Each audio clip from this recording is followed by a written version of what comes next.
Hello to all of the attendees, and thank you for attending the SAGE Applied Research webinar series. Today, due to a mishap on my part, we will not have Spanish language interpretation. I apologize for any inconvenience this may cause. Today, we are excited to learn from Dr. Christopher Weatherly from the University of Georgia. Dr. Weatherly will be presenting Climate Change and Farmer Mental Health, a participatory and systems-based approach, which will add to our understanding about how changes in the climate, a major topic for farmers, can have a key role in their mental health.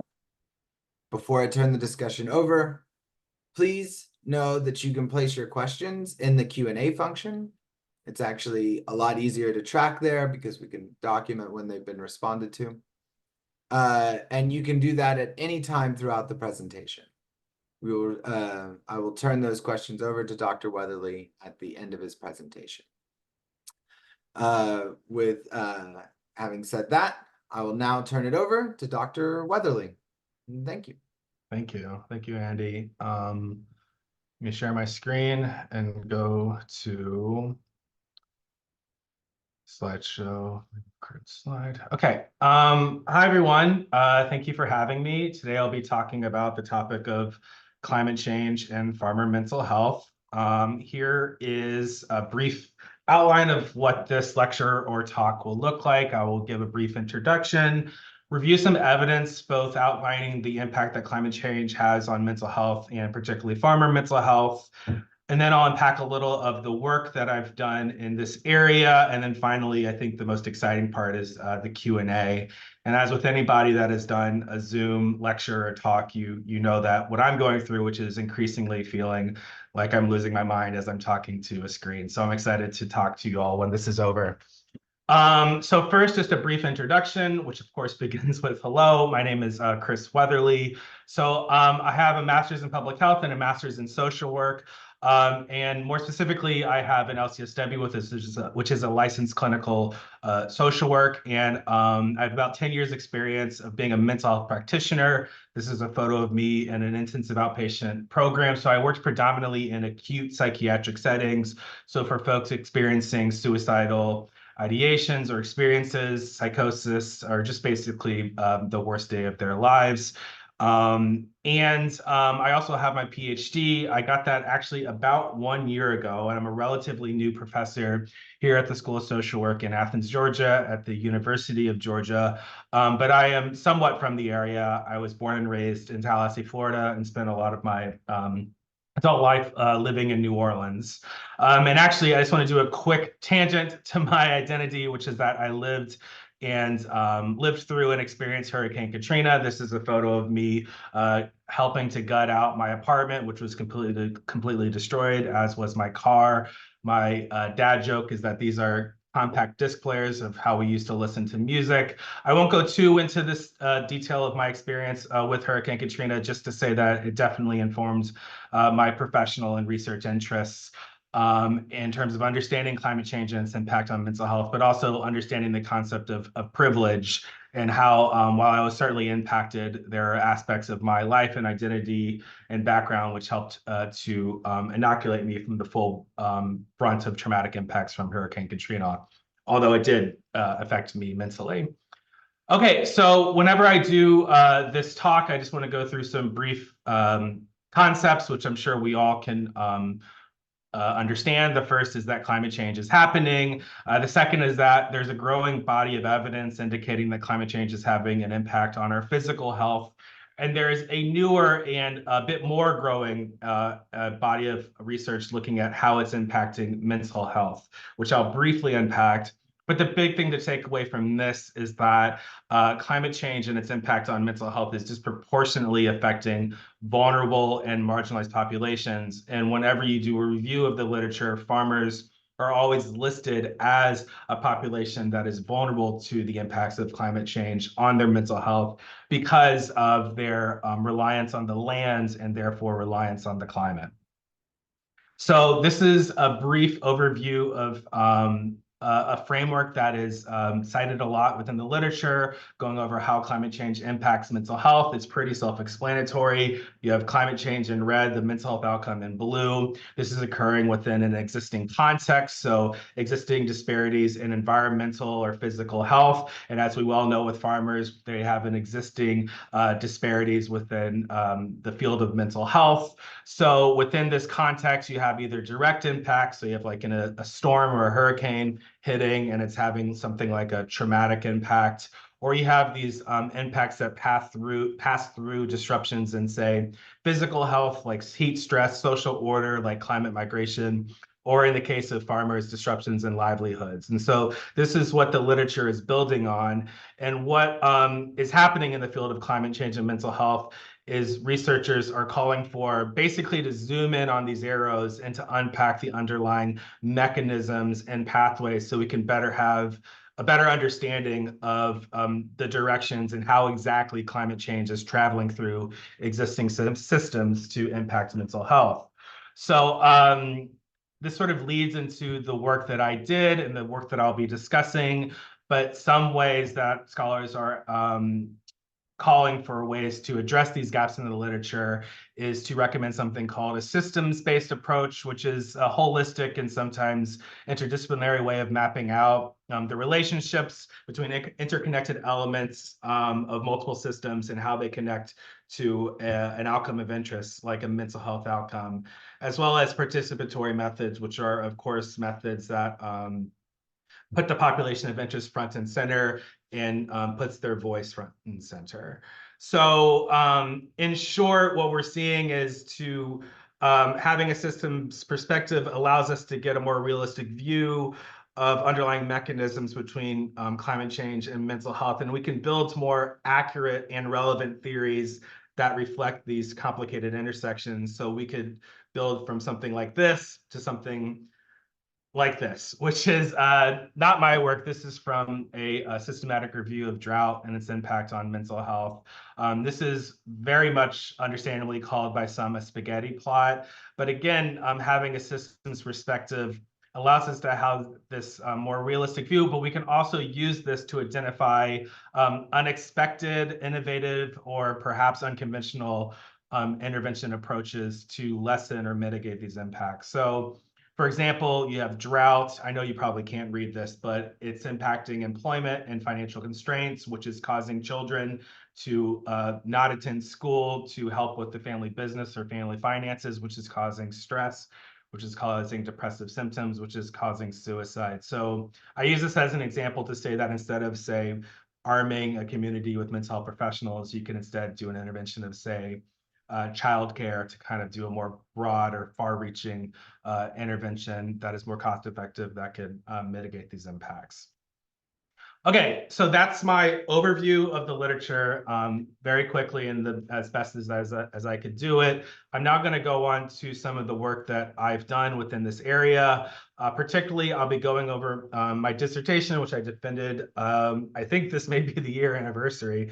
But to be clear, I got my PhD in Washington University, which is in St. Louis, Missouri. So my population of interest was farmers in Iowa. I am now replicating this through a small grant through Georgia, but I'll be talking about my findings within Iowa, but I still think that they'll be relevant for folks interested in farmers in the Southeast region. So as I mentioned, this was done in Southeast Iowa, which has experienced multiple instances of climate change related weather events and changes. I spoke to mid-sized farmers, and I think all of y'all may know this, but mid-sized farm is a classification given by the USDA ERS. This is a population which is shrinking and is more vulnerable to changes in climate and changes in the economic system, as opposed to smaller farmers who farm is basically sometimes a supplementary income, or larger, more million-dollar operations who could weather these storms. And I also spoke to mental health professionals, and as we all hopefully know, that farmers don't really talk to a lot of mental health professionals like psychologists or social workers. So I also spoke to de facto mental health professionals like the clergy, livestock veterinarians, nurses, etc. So my methodology was I used semi-structured interviews, but also something called a group model building, which addresses the systems-based approach. This is a process in which the study group is deeply involved in the construction of a model. And the model is called something called a causal loop diagram. So I recognize I'm sort of flying through some of these terms, which we could park and talk about later if they're of interest. But a causal loop diagram, if you don't know, is a visual representation of key variables and how they're interconnected. And I'll briefly go over the model, which I constructed with the help of the study participants later. But also, I did multiple field visits, included working on a hog farm for several days. This part just lets me show you some interesting pictures, but also this did help inform my findings and my understanding of farming life, farming culture within the context of climate change. So I helped install water features for piglets. I helped to round up these 200 to 300 pound hogs into a tractor trailer. This is a photo the farmer took of me rounding up these hogs, and this is the tractor trailer that we drove to a Tyson meat packing plant, which was itself a very interesting thing to go through. And as I'm saying a lot, I could talk about this more later, but one thing to note is that it very, very much smelled a lot. So this is me washing my hat and my work boots the day after I did this field work. Okay, so on to findings and things that will be of interest to all of us. As with any qualitative study, it's really hard to well, it's not hard, but it's hard to distill and present findings in a really parsimonious and quick way, but I'll do my best. So one emerging theme is that climate change is a threat to farmer mental health, their livelihood, and their lives. And one thing to note is that participants often if not always, listed weather events that were empirically connected to climate change as a stressor, but they were never mentioned in isolation, with farmers mentioning alongside of this a multitude of other stressors like market volatility, tasks, etc. So this is one quote that I think helps demonstrate this. This is from a farmer. I feel like there's micro crises all the time in farming because you have the weather situation, or you have animals that are getting sick, or you have family members that need tending to, and you don't have the same boundaries as somebody that maybe goes to a 9-to-5 job in the office because you're working all the time. So another emerging theme that I saw is that farming culture in isolation complicates our ability to intervene. I think we all know that the farming culture, including stoicism and the stigmatization of mental health and mental illness within farming and rural communities, makes it difficult to intervene. This is going to be also an example of some tangents that I'm going on, so that may go a bit away from the intended research question, but I think also provides some interesting discussion. What I also found in talking directly to farmers about climate change is climate change itself is almost an isolating thing to talk about, in large part because of the partisan nature of climate change, and also because farmers expressed feeling attacked a lot of the time by, say, the other side of the political aisle for their contributions to climate change, despite that they are responding to customer demands and the demands of the market. So this is exemplified by one quote from a farmer who said, so climate change can be a partisan issue, but even if you're a farmer who is concerned about climate change and wants to do something about it, there's still such a misunderstanding and miscommunication that is internally frustrating. So it kind of comes and goes, but agriculture always gets attacked because about being a villain because of cow farts. And cow farts is a reference to the Green New Deal. And this is a way that some people condense the Green New Deal.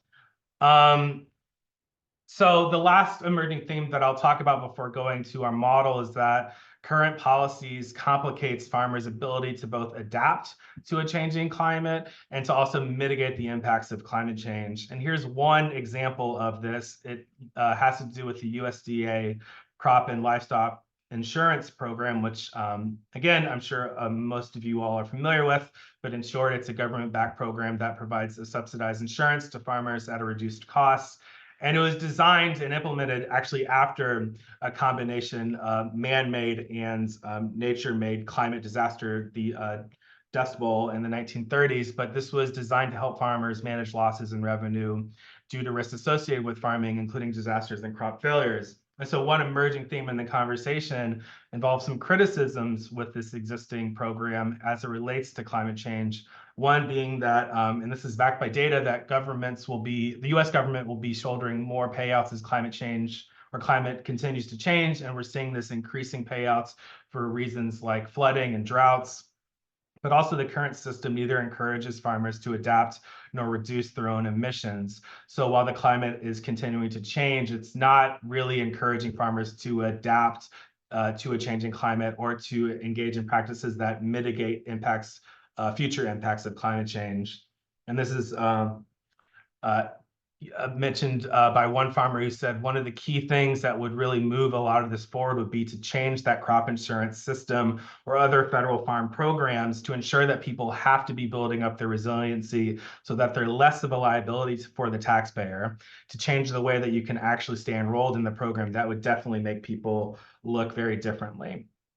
So that is sort of a brief summary of some of the themes that I found. Hopefully some of those are interesting to you. I'll now very briefly go over this model that was constructed from participants. What I will say is I'm almost a bit self-conscious of this model. I wouldn't really call it robust evidence-based wise. So this is something I'm continuing to work on and to build, especially within my own work in Georgia. Here it is. It involves colors and shapes, which it will involve another half-hour presentation to go over. But I want to briefly go over it if there's more questions on it later, and particularly highlight just a couple aspects of the model that I found of interest. So in short, you have these yellow circles, which represent stressors. One of these include weather events that are impacted and influenced by a changing climate. But like I said earlier, it was rare that a participant listed a weather event in isolation, and they're often listed with other stressors. So on this model, this includes market volatility, tasks, farm insecurity, animal health, et cetera. So these impacts are having an effect on farmer mental health outcomes, which is represented by these variables. One thing just to note, I don't know if you could see, I don't think I have an arrow pointing to it, but there's something called climate anxiety. Climate anxiety is a new and growing variable of interest to measure in regards to the field of climate change and mental health. This is worrying about future impacts of climate change. Something to note is farmers weren't really reporting having a lot of anxiety or worries about the concepts of climate change. And this is due to a complex set of reasons, and it's what I would call a thorny issue. But one of the reasons is that climate change certainly has a scientific definition, but it also has a sort of a public vernacular definition, which relates more to a political identity or sort of a side of which you're falling upon. But what I want to say is that farmers did identify the existence of climate change. No farmer denied its existence, but they would at times question its severity and if action needs to be taken or the level of human involvement that is contributing to a changing climate. However, like I said earlier, farmers did express a level of anger and frustration with how they were portrayed in the climate change narrative. So this is just a quick aside, but as climate anxiety is becoming a growing variable of interest, I'm not sure it's capturing the full level of anxiety farmers are feeling, in large part because climate change is embedded within the variable. And climate change, as I said, has certainly a scientific definition, but it also has another meaning that most of the public associates with it. So these variables just have to do with farming culture, which basically means that mental health impacts from climate change are being felt through the complicated lens of farming culture, which at times can exacerbate mental health experiences, but also lessen mental health experiences as well. And this includes things like the isolating nature of farming work, the increasing isolation of rural communities, mental health stigma, stoicism, et cetera. And this sort of last series of variables, which I'm just pointing out, have to do with mental health treatment. One thing to note is that farmers and other participants describe the mental landscape farming as, to put it short, lacking. This had to do in large part to the rural mental health landscape as it is, but also to a mental health community, which farmers said had little understanding of farming life and farming culture. But one variable I just wanted to note is this is the variable of this federal insurance program, which I was discussing earlier. And it's just to kind of quickly highlight that this federal insurance scheme, while it certainly has a complicated history and doesn't fully cover all farmers, but it is serving as an important safety net and almost a de facto mental health service for farmers, protecting them from the full brunt of climate change. And actually, I had one farmer compare suicide rates to farmers in the United States to India. And India has a particularly noted high farmer suicide rate, in large part more recently due to a change in climate. And he highlighted that he thinks this is that farmers are not feeling the full brunt of these impacts because of the federal insurance program.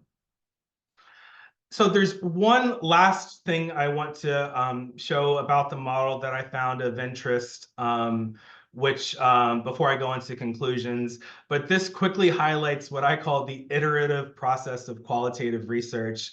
So I said earlier that I engaged in group model building sessions.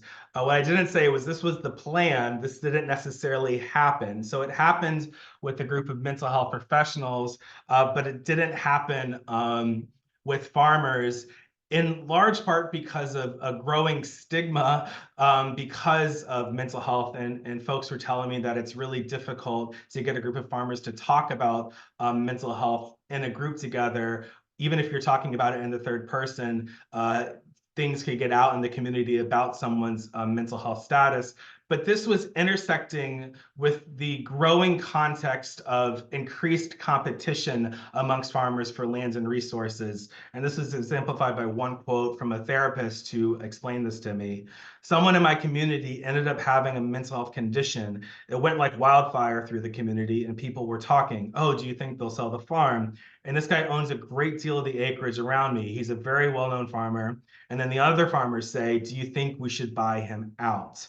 It becomes this thing, and the family started to close ranks. So then all of a sudden, all the talk stopped. So then we lost contact with that family.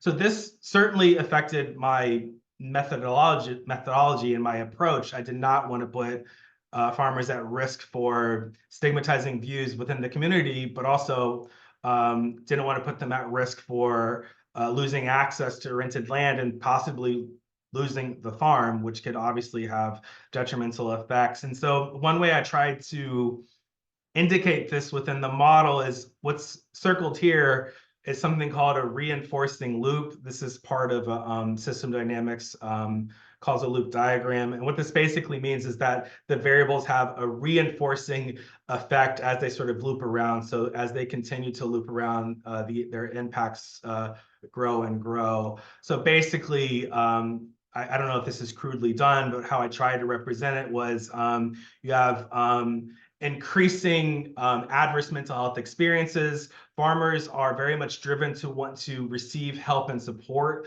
from other farmers. But if they do so with a mental health condition, this could lead to increased gossip, which can then lead to increased isolation from the farming community and the community at large, which could lead to increased adverse mental health experiences. So this is, I think, very much a tangent, or could feel like a tangent from the broader conversation, and that farmers need to hide their mental health conditions because it could be used against them in land disputes. But to me, this is an interesting thing to focus on because this increased competition, what was told to me by farmers and what's being indicated through the literature, it's driven very much in large part, rather, by increasing consolidation within the agribusiness system. And that itself actually leads to the further climate change issue because this increased industrialization and increased consolidation amongst the agricultural community in the United States is a leading contributor to climate change, which is itself impacting farmers. So that may seem a bit convoluted, and sometimes systems work can make me feel like a conspiracy theorist kind of documenting things on a board. But I found this to be nonetheless a fairly important finding in the work that I've done. So I just sort of want to leave this part with three quotes, which I thought exemplified what this looks like. This one indicates that I'm sure you all have seen that farmers are just becoming more and more stress, more and more tasks to complete, increasing competition, increasing debts, increasing needs to buy more equipment to address these debts, while also experiencing increasing volatility and changes in weather and climate. So you don't stop working for 3 days straight until you puke on the way home because you haven't slept for 3 days. This was a farmer describing to me waiting for 3 days straight for the right moment to harvest because of an uncertain weather. I believe it was precipitation at the time that was unusual for this harvest season. But you also have this reality that aside from perhaps family, farmers feel no better understood than by other farmers because nobody else understands what they go through, both within their work and within the culture they're surrounded in than other farmers. So you have farmers saying a lot of times farmers keep that inside, but when you find out that there's another one that has the same issues that you're dealing with, that was a big help. It's the exact same thing as, hey, I'm not alone. I felt better because I wasn't that lone ranger anymore. That was huge. So this is a farmer describing in beautiful detail how receiving support for other farmers was so vital for him as his depression was increasing. But because of this increased competition for land as a result of this evolving agribusiness system farmers are living in, one farmer is saying it's sometimes a lonely life because I can't have the guy next to me competing on the ground I want to buy, because once you buy the ground that somebody else wants, then you're kind of the enemy. So yeah, I hope that explained that finding that I was seeing in doing this research. This is just here in case you want to go back to the model. There's a lot of things I didn't talk about. One part about this method is that while you're building a model, you're also asking participants to identify elements of the model that they might want to change, like an intervention point to sort of change system behavior. So that's one thing that we talked about.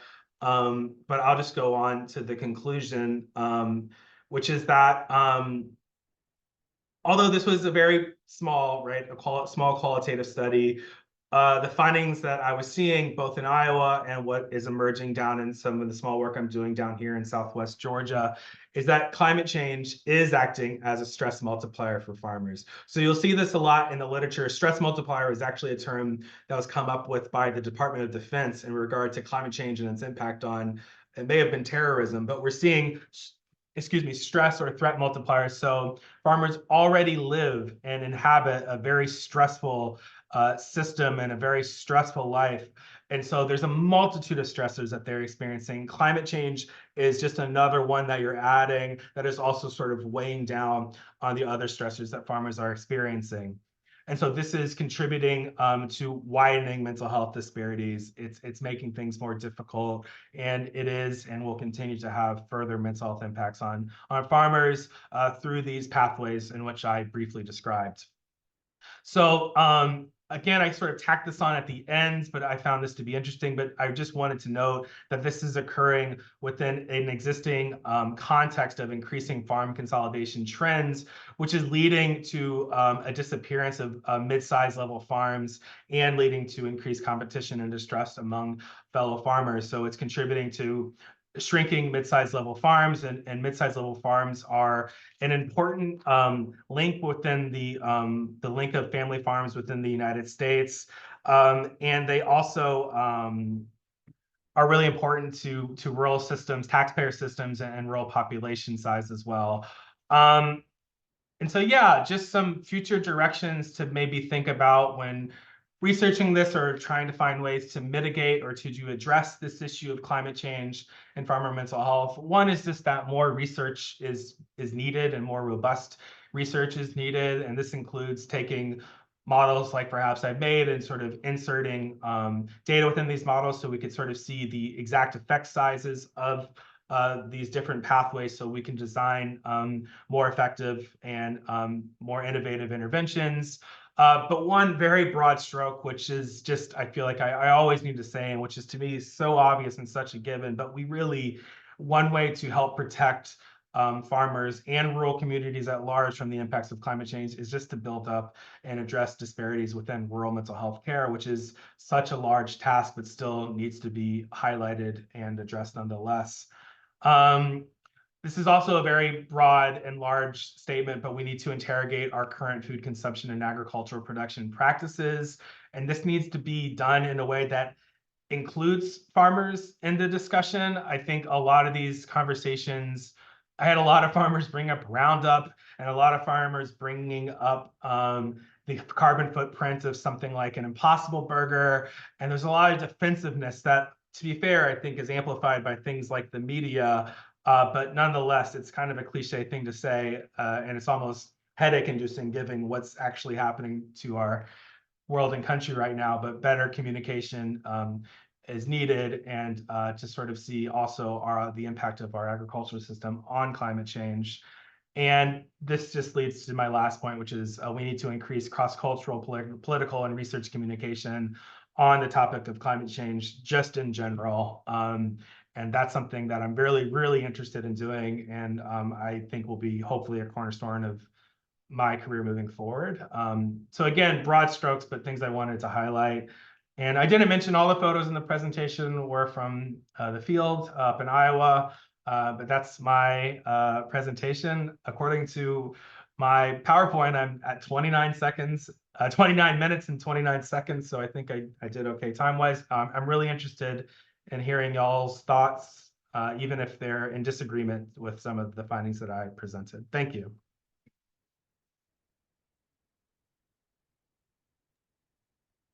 Oh, thank you very much for that, Chris. That was a really informative presentation. I really enjoy also the systems modeling. And don't worry, I don't think you're Charlie Day. It's all right. So I don't know if people understand that reference, but when I give this presentation to students, I show a picture of Charlie Day. So anyways, thank you for that. Um, Hannah said, of course, right? I want to remain professional as I'm doing this, but yeah. Oh yeah. I mean, it's actually, it's really crucial, right? The way that that model comes out, because as you were denoting, right, there's a lot of interlinkages here, and it isn't as straightforward as maybe sometimes a more linear thinking would present. And so we really have to be able to grapple with that reality. There was a question in the chat, and I was gonna actually I can let people talk. And I think so I can pass the mic over to Michael. And then I also have a couple questions myself. So here, let me pass it over to Michael so he can ask his question. And then I have a few, and others, if you have questions, please place them in the chat or the Q&A function. Michael, did you want to ask your question? Can you hear me now? Yes. I just wanted perhaps a little more information on where this group of Iowa hog farmers sit in the, in sociology, we use the term structure of agriculture. Are they independent producers, or are they under contract with a large processor?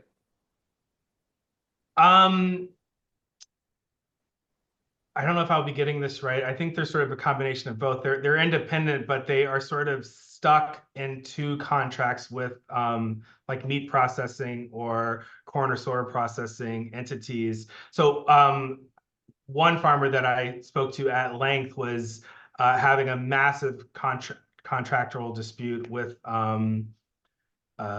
I've already named the corporation, but I won't name them now Just call it meat, meat giant number one. This meat giant. And I guess what he was explaining to me was that while there's an illusion of choice and that he's not under a complete, he could obviously theoretically negotiate his contract with another meat giant. He had no choice. That was the there's no one else in the area. Yeah. Were the hogs raised on pasture, or were they in confinement? Confinement and CAFOs. So that was what I was working in that photo. Okay. Yeah. So that's obviously another environmental and physical health.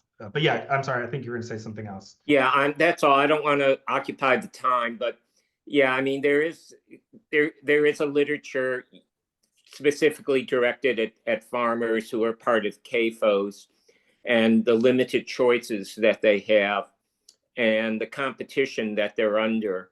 In many contracts, they're eventual payment is based upon some sort of weight to feed ratio, and they're in competition with each other. But the critique is that they never know what the terms of the competition are. Yeah. So that was highlighted in some of the quotes that I got, and I think this really speaks to the system. And one term, I didn't get enough to sort of make it a theme, but I heard the term surf a lot too. Like just that but this like, it's this like, you sort of see how this actually relates to climate change. It feels almost like a point here, while climate change is over here, but these are practices that are contributing to climate change. But some of the anger and defensiveness felt like they heard a lot of comments from the general public or maybe the liberal public regarding animal rights or animal abuses. And they were saying they were very much against that narrative. And they said that what you're seeing is a lot of small examples. But this is very much what you see in CAFOs. It's sort of it's almost a disconcerting feeling the way you see that these hogs are raised. But what they're also saying is like, this is what the consumer demands. They want cheap food, but they're making me feel like a jerk or an abuser or a climate contributor because I'm just doing what I need to do to barely eke by. So that, in addition to everything you said about the opaque contract nature, I think is really important to highlight. Okay, thank you very much. Thank you.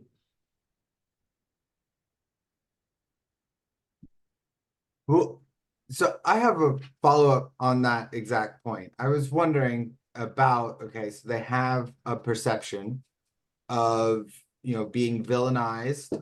And I was wondering, like, is there literature out there in terms of like survey data from the general population about their views on farmers and their contribution to climate change or like environmental issues?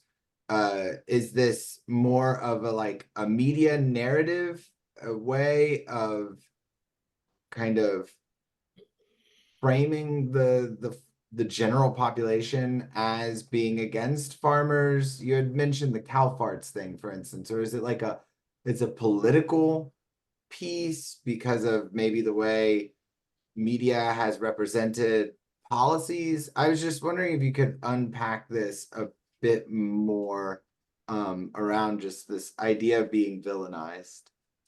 I think you just highlighted a hole in my dissertation, and that like I was going very much off their voices and perhaps going off of my own bias by sort of being myself an unfortunate consumer of internet media and doom scrolling and things like that. I actually don't have, to answer your question quickly, I don't have information on actual polling on the general population's actual belief on contributors to climate change and how that maybe is divvied up by things like political affiliation or even other sort of demographic factors.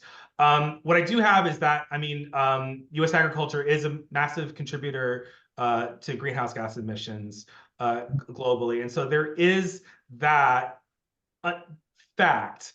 And I think that what I'm thinking of is, so what do we do with that information? And what I also looked at is that, not to get conspiratorial or talking about big ag, but big ag is really effective at making farmers seem like they have their interests at heart, better than, say, to be blunt, Democratic politicians. But what you're pointing out is I don't actually have hard data on things like actual perceptions, because this is important to highlight. Is there a difference between what we're being told people are perceiving versus what people are actually perceiving? And I don't have that information, and I think that's really important to find out.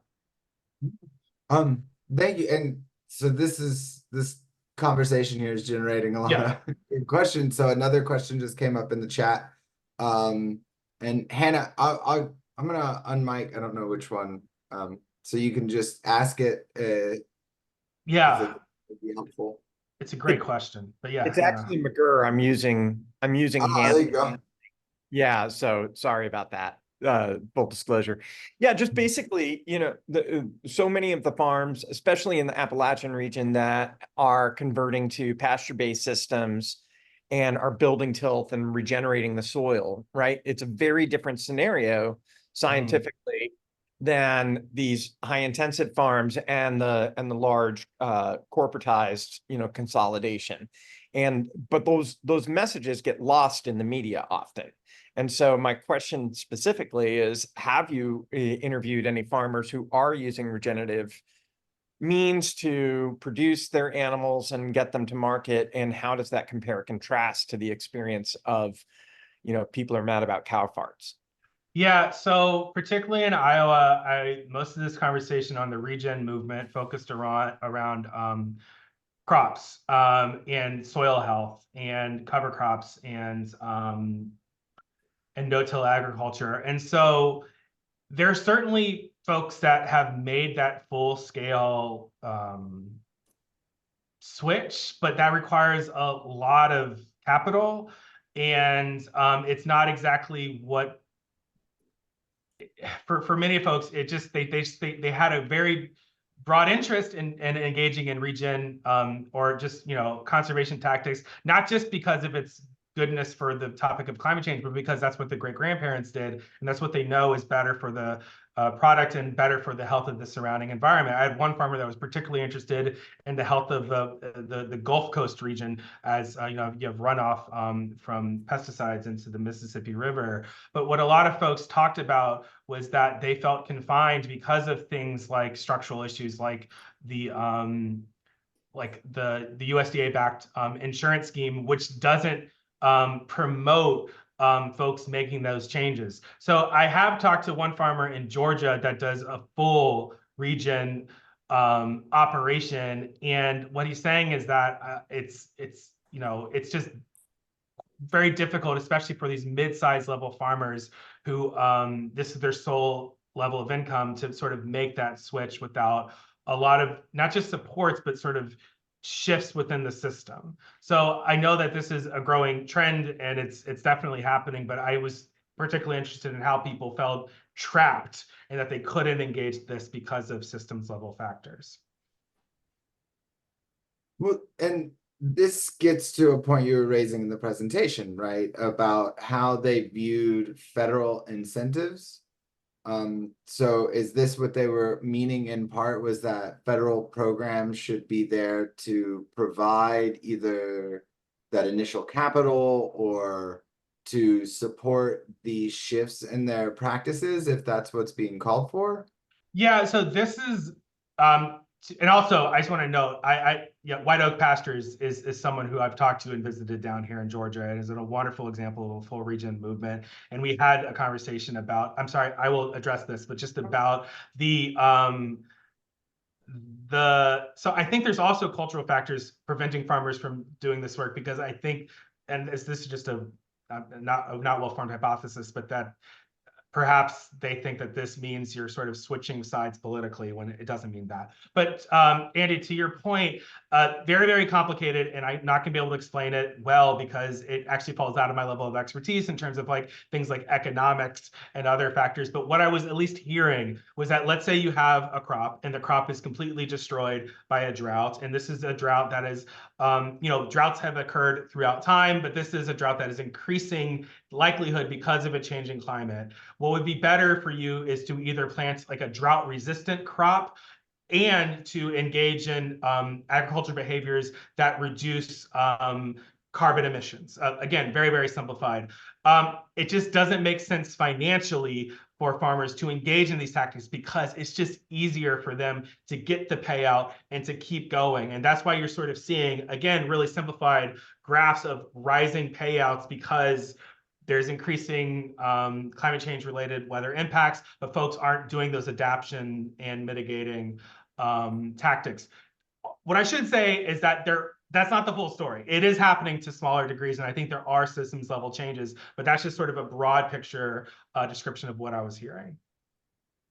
Well, and one last question on this, if you'll permit me, Yep. and is, considering this discussion around the federal programs, right, and how they're impacting decision making, what do you see in the data, or what would be your interpretation, even if speculative at this point, about the relationship between the theme of stoicism that arises in the interviews. And I think we've seen it across the literature, not just on farm stress, but in the general farmer literature, and their views on federal programs and the capacity of those programs to economically stabilize them. That's an interesting tradition. Tradition. That's an interesting tension. And I had a therapist who I was interviewing who was going through a divorce with a farmer who had a lot to say about this tension between sort of stoicism, do it alone, while also being, propped up or supported by these federal programs.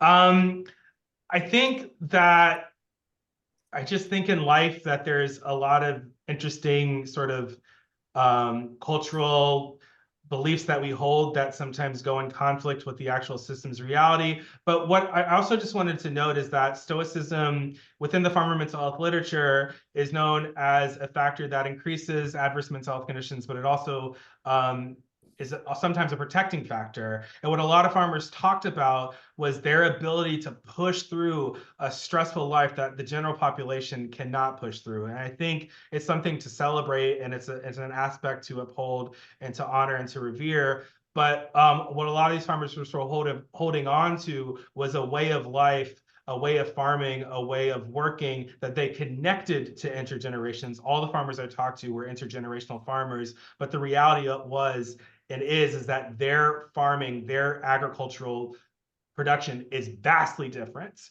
than that of their grandparents and great parents, because in part because of the agribusiness and the sort of reality of federal loans and other supporting factors. So I think what you asked is, I almost felt in my mind like an explosion. Like there's so many different ways that you can go to sort of look at that tension. So I was just trying to capture some things that were coming up when you asked. Well, I really appreciate this conversation and the systems outlook that you're bringing to it, because it is all of these different interconnections coming together, right? And trying to process that. And your work is really speaking to all of those elements and working through how they start to align.